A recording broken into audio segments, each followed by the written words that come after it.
सीता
चंद्र भगवान की जय।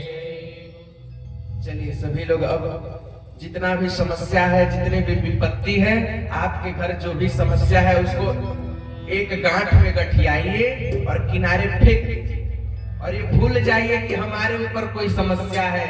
बस ये समझ लीजिए कि हम भागवत जी के आश्रम में बैठे हुए हैं, हम भागवत भगवान के पंडाल में बैठे हुए हैं और भगवान की कथा का रसास्वादन कर रहे हैं।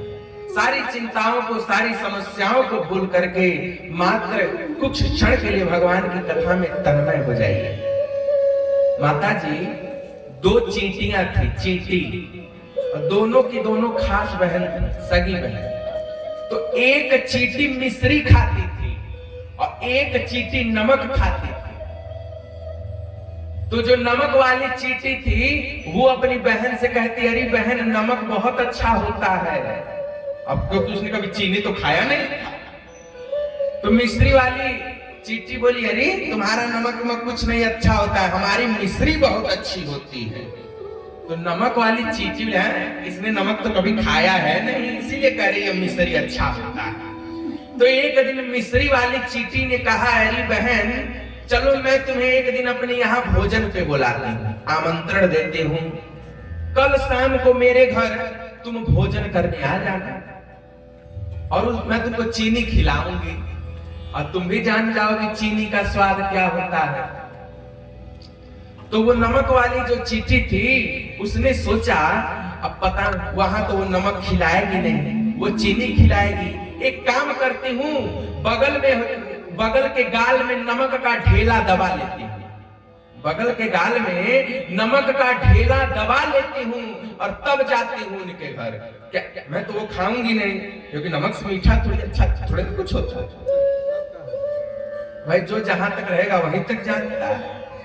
तो उसने नमक का ढेला अपने गाल में दबा लिया और चली गई अपनी बहन के पास। अब वो एक प्लेट चीनी ले आई, बोली बहन जरा इसको चखो। अब आप मुंह में नमक डाले रहिए और चीनी खाएंगी तो हो मीठ लागी, हो नमकहन लागी हो। तो जब वो चीनी खा रही है तो उसको भी नमकीन लग रहा है, स्वाद आवे ना। और जब पूरा चीनी खा चुकी तो चीनी वाली चींटी ने पूछा, अरे बहन बताओ कैसा लगा? तो उसने बोला, कैसा क्या लगा, जैसा रोज लगता है वैसे आज भी लगा। बोले लो। चींटी वाली चीनी ने कहा, जरा मुंह खोलना। और जैसे ही मुंह खोला तो अपने गाल में नमक का ढेला भरी हुई थी। कहा पहले इसको निकालो। और जब निकाल के फेंकी, बोली अब खाओ चीनी। और जब चीनी खाई, नमक का स्वाद भूल गई और बावरी होकर के कहने लगी, अरे नमक में कुछ नहीं रखा, असली स्वाद तो चीनी में है। वो चींटी कोई और नहीं, वो चींटी हम और भगवान की कथा चीनी से भी ज्यादा मीठी है। हम लोग अपने गाल में परिवार का, संसार का, बहू का, बेटा का, नाती का, पोता का खारा सब लेकर बैठे। हम आपको चीनी दे रहे हैं तो आपको वो मीठा नहीं लग रहा है। इसीलिए जब तक ये परिवार का, संसार का ये नमक का ढेला निकालेंगी नहीं, तब तक ये भगवत कथा अमृत आपको मीठी लगने वाली। इसीलिए जब आदमी बूढ़े होते हैं तो हाथ कांपता है। बूढ़े लोग कहते हैं, अरे महाराज भगवान हमको सजा दे दिए, हमारा हाथ कांपता। भगवान सजा नहीं दिए, भगवान तुम पर कृपा किए। वो सोचते हैं जवानी में तो कभी माला फेरा नहीं है, बुढ़ौती में हाथ कपा दे रहे हैं। का पता एक मन का सरकाने के चक्कर में 4-5 मन का सरक जाए, 4-5 का फल बराबर मिल जाए। आंख से कम दिखाई पड़ने लगता है। लोग कहते हैं भगवान सजा दे रहे हैं, अरे भगवान सजा नहीं दे रहे हैं। भगवान इसीलिए आंख से कम दिखाते हैं कि देखो दुनिया वालों को बहुत देख लिया, अब तुम्हारा मन मुझे देखने में अनुरक्त होना चाहिए, इसीलिए मैंने तुम्हारी आंख पे। लेकिन आदमी चश्मा बनवा लेता है पावर वाला, दिखना चाहिए। कानों से सुनाई बंद हो जाता है। लोग कहते हैं महाराज, बूढ़े लोग कम सुनते हैं थोड़ा, तो भगवान की बहुत कृपा है जो कम सुनते हैं।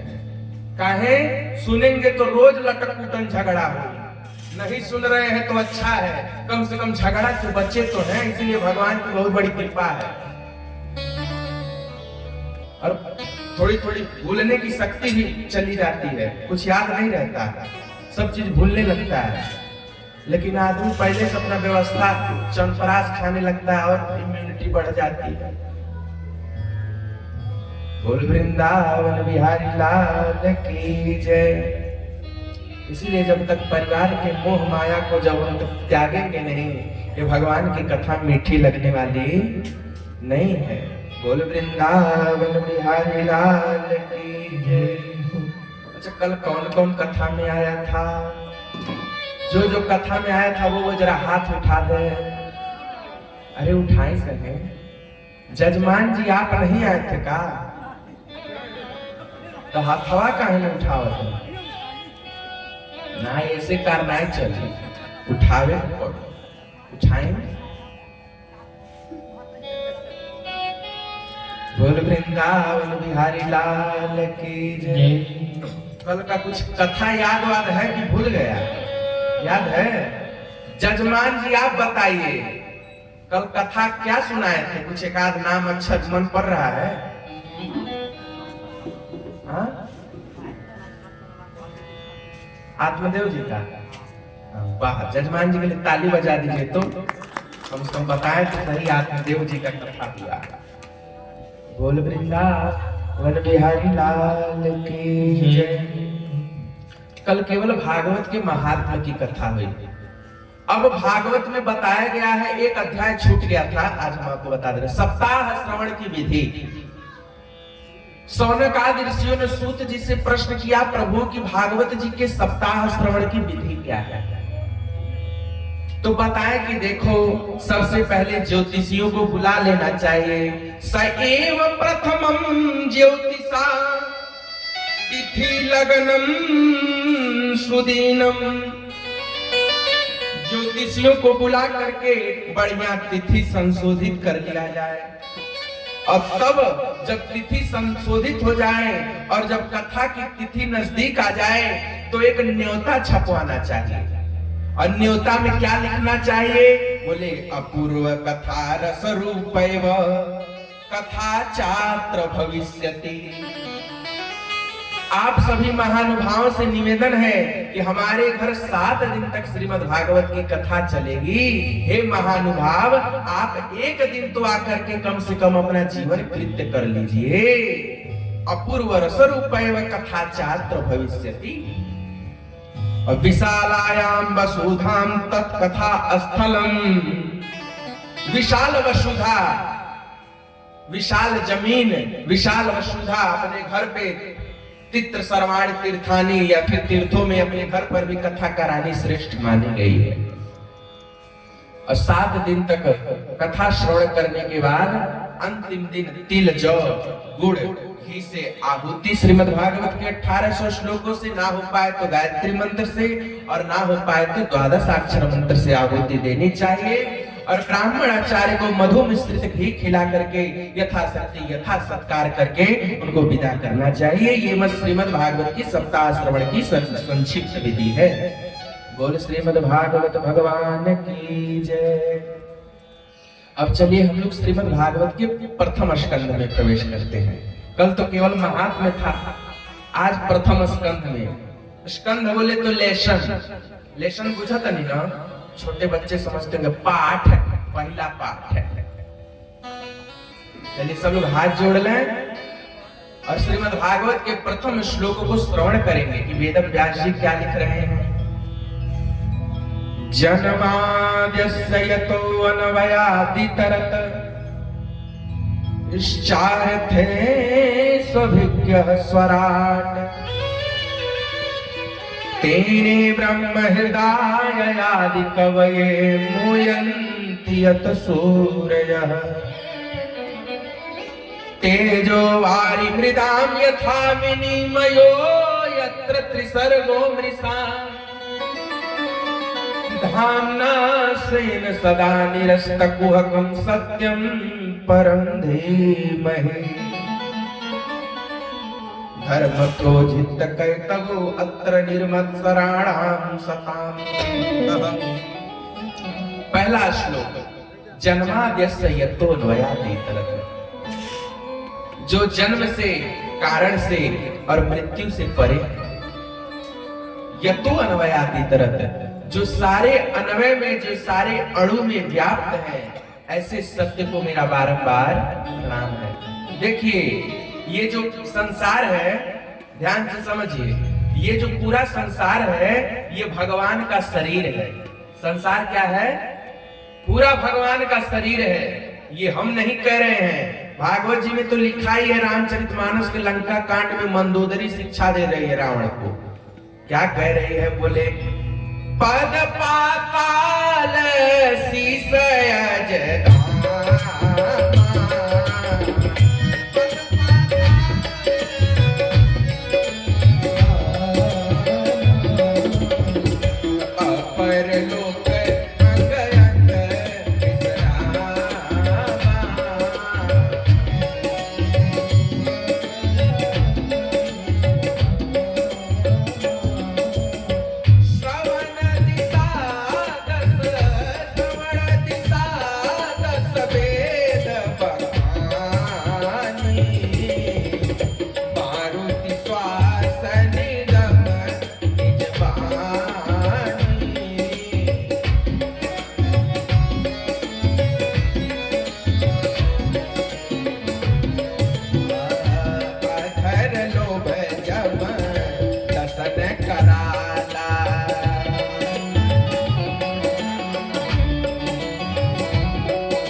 ये जो पूरा संसार है ये कोई और नहीं, ये भगवान का विग्रह है, भगवान का शरीर है। कैसे पद पाताल शीश ढामा, जो पाताल है वो भगवान का पैर है, अपर लोक अंग अंग विश्रामा। जो ऊपर के अंग हैं वो जो भगवान का कटी प्रदेश से ऊपर वाला भाग है वो ऊपर के सातों लोक हैं, भूलोक भुवरलोक स्वर्लोक महरलोक जनलोक तपलोक सतलोक। रोमराज अष्टादश भारा अस्थि शैल सरिता नस जारा। जो नदियां हैं वो भगवान की नसें हैं। अस्थि शैल सरिता नस जारा, जो जितने भी शरीर पर इस पृथ्वी पर घास दूबा जमे हुए हैं ये भगवान के रोए हैं। भगवान के क्या है? रोमकूप है। अहंकार शिव बुद्धि अज मन शशि चित्त महान। शंकर जी भगवान का अहंकार है और मन शशि चित्त महान, और मन जो है ये चंद्रमा के समान है। बोल वृंदावन बिहारी लाल की जय। तो इसीलिए संसार में जब कोई भी घटना कहीं घटती है तो भगवान को इसीलिए पता चल जाती है क्योंकि पूरा शरीर, पूरा संसार भगवान का शरीर है। और शरीर में यदि हम कहीं आपको चिकोटे तो आपको तुरंत पता चल जाएगा। शरीर के किसी अंग पर आपको चिकोटे, हाथ रखे तो आपको स्पर्श का अनुभव हो जाएगा। इसीलिए क्योंकि आपका शरीर है, नर्वस सिस्टम बना ऐसे है, इसीलिए जो सारा संसार है वो भगवान का शरीर है। और इसीलिए दुनिया में कोई भी कहीं भी घटना घटती है तो भगवान को पता चल जाता है। इसीलिए वेद व्यास जी कहते हैं सत्यम परम धीमहि।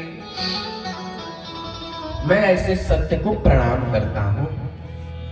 किसी देवी देवता का नाम नहीं लिया कि देखो राम जी को प्रणाम करता हूं, कृष्ण जी को प्रणाम करता हूं, शंकर जी को प्रणाम करता हूं। किसको प्रणाम किया? सत्यम परम धीमहि, मैं सत्य को प्रणाम करता हूं। तो आप लोग ये मत सोचिएगा कि राम जी को नहीं प्रणाम किए तो राम जी पूजनीय नहीं है। राम जी ही सत्य है और कोई सत्य नहीं है, वो बस दिया गया उपमा।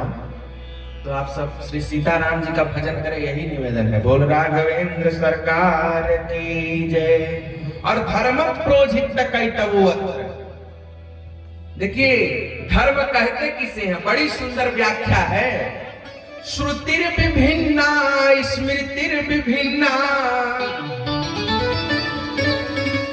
जब यहाँ इतने लोग हैं और यदि सबसे धर्म का परिभाषा पूछेंगे तो अलग अलग धर्म की परिभाषा आएगी। कई लोग कहेंगे बोले महाराज परहित सरिस धर्म नहीं भाई, और पर पीड़ा सम नहीं अधमाई।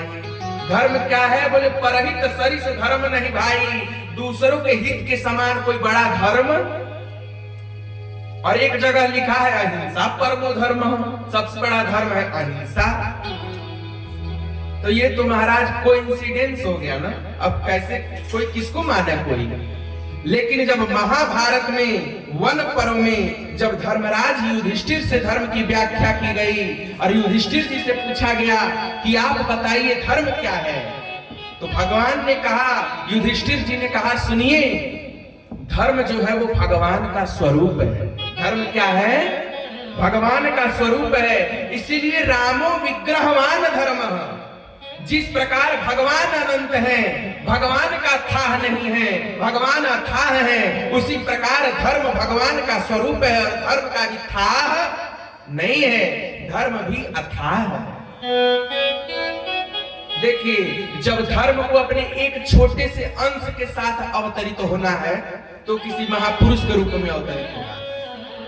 पूरा धर्म किसी में नहीं हो सकता, पूरा धर्म किसी में हो ही नहीं सकता। धर्म थोड़ा सा अवतरित होना चाहता है तो गोस्वामी जी के रूप में अवतार ले लेगा, केवल थोड़ा सा अंश मात्र रहेगा, सूरदास जी के रूप में अवतार ले लेंगे। लेकिन यदि धर्म को सांगो पांग यदि धर्म को अवतार लेना पड़े तो राम जी का आश्रय लेता है। इसीलिए रामो विग्रहवान धर्म। राम जी तो धर्म के विग्रह हैं और ऐसे राम जी को हम बारंबार प्रणाम करते हैं। धर्म प्रोजित कैतवोऽत्र। तो युधिष्ठिर जी से पूछा गया महाराज धर्म की व्याख्या क्या है, क्योंकि कई लोग धर्म की अलग अलग व्याख्या करते हैं। तो महाभारत के वन पर में युधिष्ठिर जी बोल पड़े श्रुतिर विभिन्ना स्मृतिर विभिन्ना, श्रुतिर विभिन्ना स्मृतिर विभिन्ना अनेकानेक धर्मेण विवर्जितः। श्रुतियों में धर्म की अलग व्याख्या की गई, स्मृतियों में धर्म की अलग व्याख्या की गई, लेकिन जब पूछा गया धर्म क्या है तो महाजनों ये न गतेन सपंथा, धर्म वही है जिस पर हमारे महापुरुष चल कर गए हैं, उसी रास्ते को धर्म कहा जाता है। बोल वृंदावन बिहारी लाल की जय। चलिए श्रीमद् भागवत के तीसरे श्लोक में क्या है। निगम कल्पतरोर्गलितं फलं सुखमुखादमृत द्रव संयुतं पीबतं भागवतं रसमालयं मुहुर्मुहुः रसिका भुवि भावुका। जजमान जी ध्यान से सुनिए, बड़ा सुंदर श्लोक है। बड़ा सुंदर श्लोक है, सब लोग ध्यान से सुनिए। निगम कल्पतरोर्गलितं, ये जो वेद है ये कल्प वृक्ष है। कल्प वृक्ष जानती है क्या होता है? स्वर्ग में एक ऐसा पेड़ है जो समुद्र मंथन से निकला है, और उस पेड़ के नीचे खड़ा होकर के आप कोई भी वरदान मांग लें तो वो मोक्ष और भक्ति छोड़ करके सब दे देगा। बस दो चीज नहीं दे देगा, मोक्ष और भक्ति, ये छोड़कर आप जो मांग लें वो दे देगा कल्प वृक्ष। यहां तक कि स्वर्ग की संपदा भी दे सकता है। चिंतामणि लोक सुखम सुरद्रुह स्वर्ग संपदा,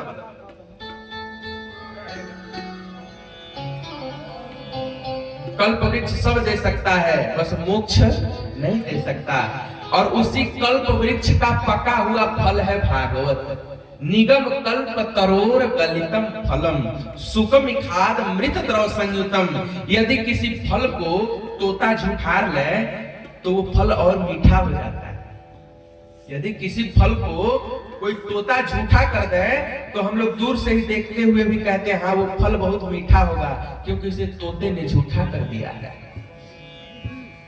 तो इसे सुखदेव रूपी तूते का समागम हो जाने से ये फल भागवत का और भी मीठा हो गया है। और देखिए फल में दो चीज होता है मैया जी, जानती है क्या? एक होता है खाओ और एक होता है फेंको। माने फल में एक छिलका होता है, उसको हम खा नहीं सकते, उसको फेंकना है, वो गाय भैंस खाती है। और एक होता है गुद्दा जिसको हम लोग बड़े प्रेम से खाते हैं। लेकिन ये भागवत की कथा ऐसा फल है जिसमें कुछ भी त्याज्य नहीं है, सब ग्रहण करने योग्य है। इसमें न बीज है न छिलका है, ये तो रस से भरा हुआ है, रसमालय। निगम कल्पतरोर गलितम फलम सुखमिखाद मृत द्रव संयुतम। अब यह बताइए फल खाया जाता है कि पिया जाता है? लेकिन वेद व्यास जी कह रहे हैं कि इस भागवत के फल को पी जाइए, पीबतम भागवतम रसमालयम। अब फल खाया जाता है कि पिया जाता है? बोली बोली, खाया जाता है, पिया तो नहीं जाता।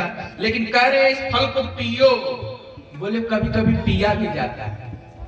शेक बना करके यदि हम आपको दे दें जूस, तो कुछ करना नहीं पड़ेगा, बस पीना है। ये भागवत ऐसा फल है इसमें कुछ करना नहीं है, ये बना बनाया रस है, इसको केवल पीना है। इसीलिए पीवतम भागवतम रसमालयम। और कब तक पिए?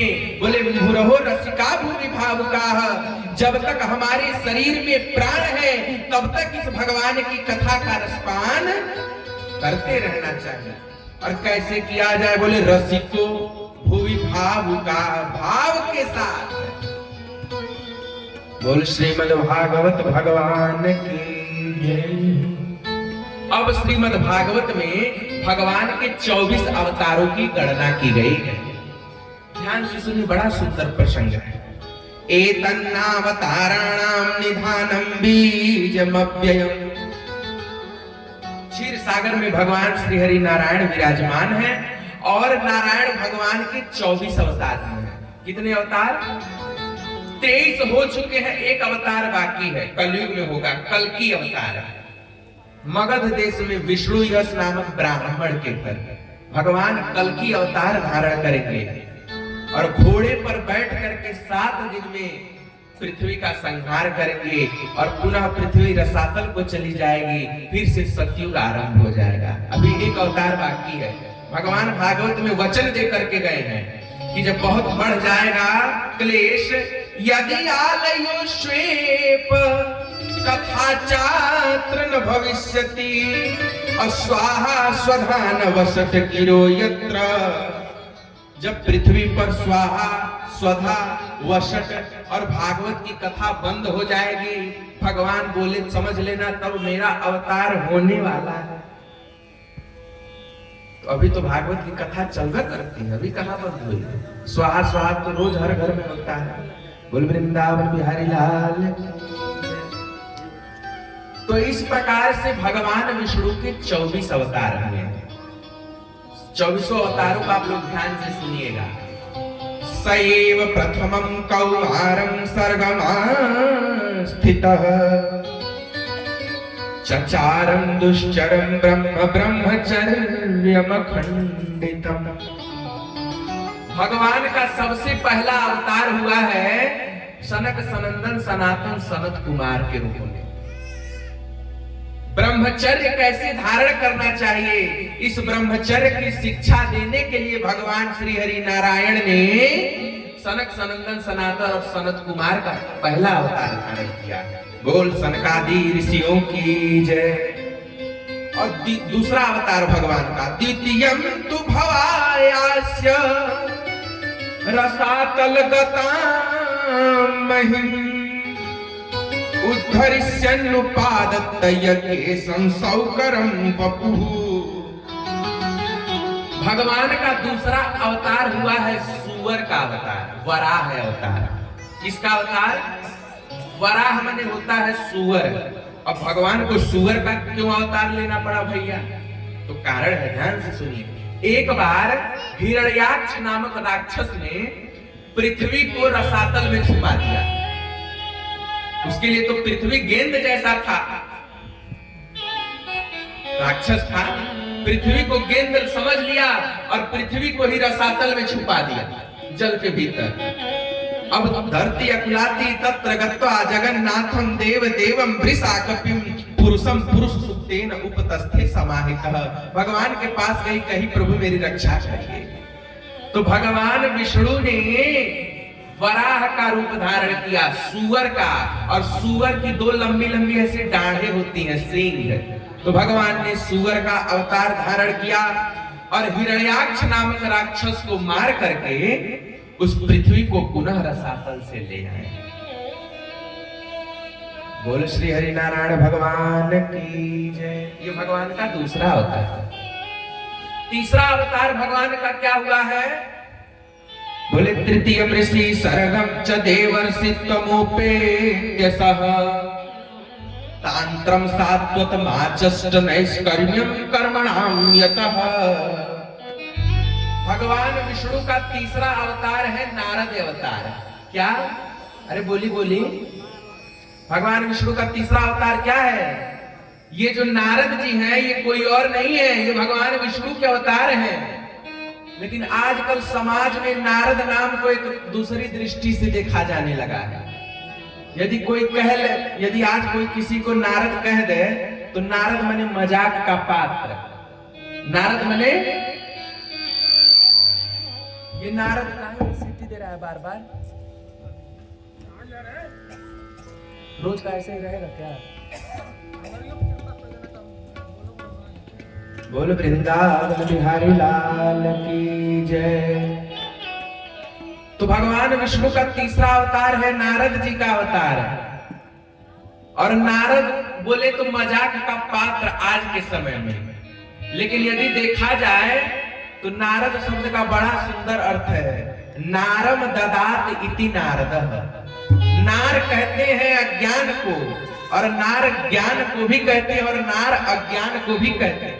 और ददाती और दूर 2 क्रिया हो गए, यानी जो अज्ञान से दूर करे उसे भी नारद कहते हैं, और जो अज्ञान का ज्ञान का दर्शन करा दे उसे भी नारद कहते हैं।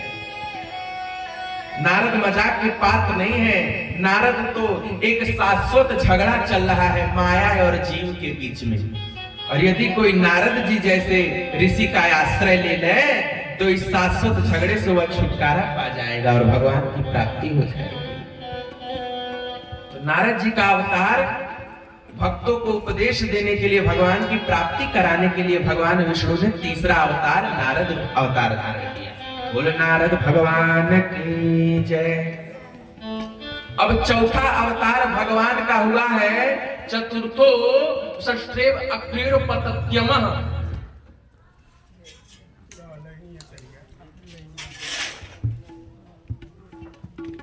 माता अनुसुईया जी ने डाल दिया पालना या भजन याद है।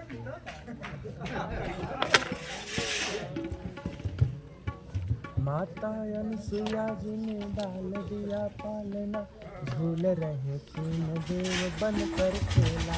दे दो क्या आपको?